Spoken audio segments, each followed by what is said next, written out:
Primer dia de la nostra estança a l'Alpujarra Granadina. L'Alpujarra està dividida en l'Alpujarra Granadina i l'Alpujarra Almeriense. Habitada en altres temps per ibers, celtes, romans i visigots, va ser una de les últimes en ser conquistada i és una regió històrica d'Andalusia, situada al sud de Sierra Nevada.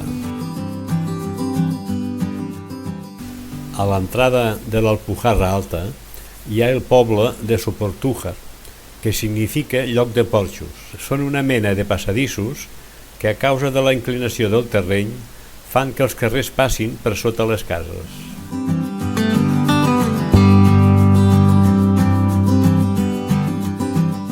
Però, a més de l'arquitectura i el paisatge, aquest poble també té fama a la festa relacionada amb les bruixes, que es celebra un cop a l'any. I a l'entrar al poble ens trobem diverses escultures i símbols al voltant d'aquests personatges màgics.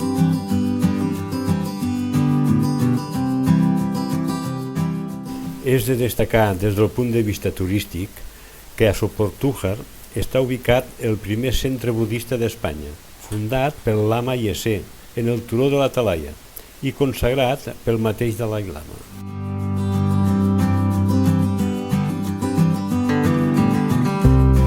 Bé, continuem a l'Alpujarra Alta i ens trobem amb els pobles de Pampaneira, Bubión i Capileira, que també són el principal atractiu d'aquesta ruta amb cotxe.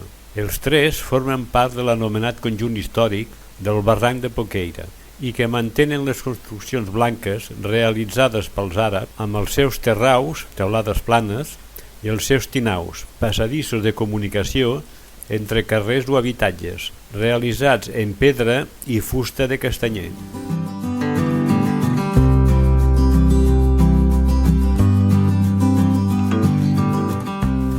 Pampaneira és un dels pobles més bonics de l'Alpujarra, amb les seves cases majoritàriament de pedra i pintades de blanc, que als anys 1977 i 78 va aconseguir el Premi Nacional del Poble Més Bonic d'Espanya.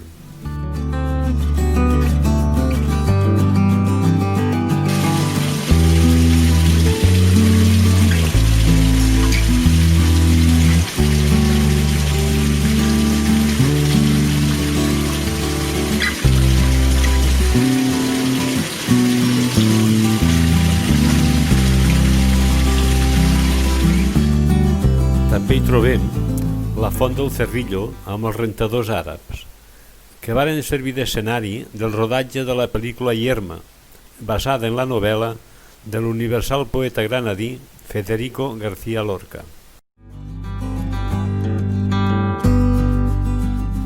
Aquest petit poble de tot just 350 habitants, que amb els seus carrers estrets, costeruts i solcats per petites séquies d'aigua, fa que sigui un dels més singulars de la comarca.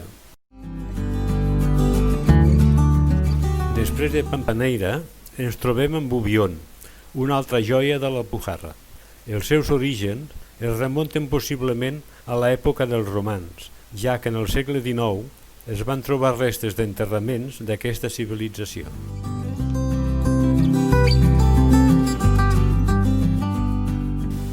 Prova de l'antiguitat del poble és l'existència de dos jaciments relacionats amb l'extracció del ferro i el processat del mineral, situats a les rodalies de Bubión.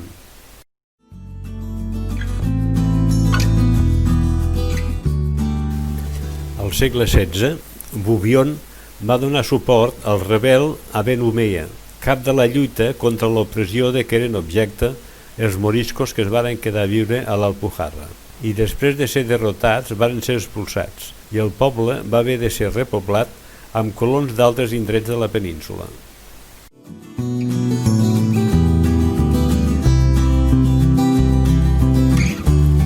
El poble encara conserva l'arquitectura tradicional de les construccions berèbers de les muntanyes del Magrib, com és el paisatge de carrers costeruts i habitatges esglaonats amb terraus plans, i els tinaus o passadissos adaptats als escarpats perfils del terreny.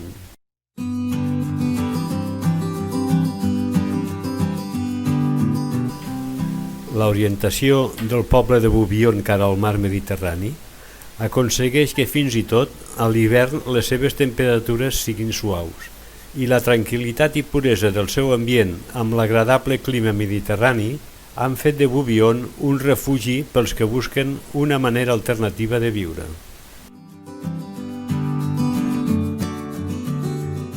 Estem a Capileira, que és l'últim poble que visitarem avui.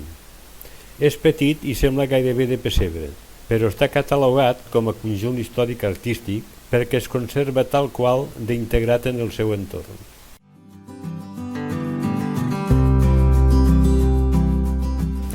Més enllà de les vistes i dels cims, cal prestar atenció a l'arquitectura tradicional, per les seves cases esglaonades i emblanquinades, i els seus enrevessats carrers en ziga-zaga, resumint que aquí en aquest poble encara respira un aire morisc.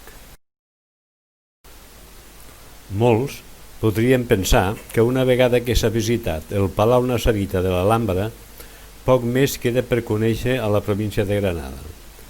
Però no poden estar més equivocats. Aquest territori d'Andalusia està ple d'encants, i un d'ells, sens dubte, és la comarca de les Alpujarres, un conjunt de pobles de difícil accés, on el progrés certament va trigar en arribar.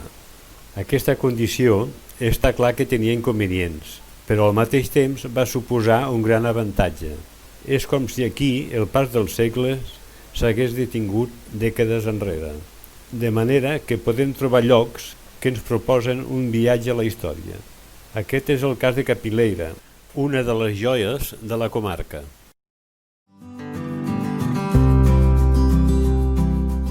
Aquí a Capileira posem fi al primer vídeo de 2 de la nostra visita a l'Alpujarra granadina.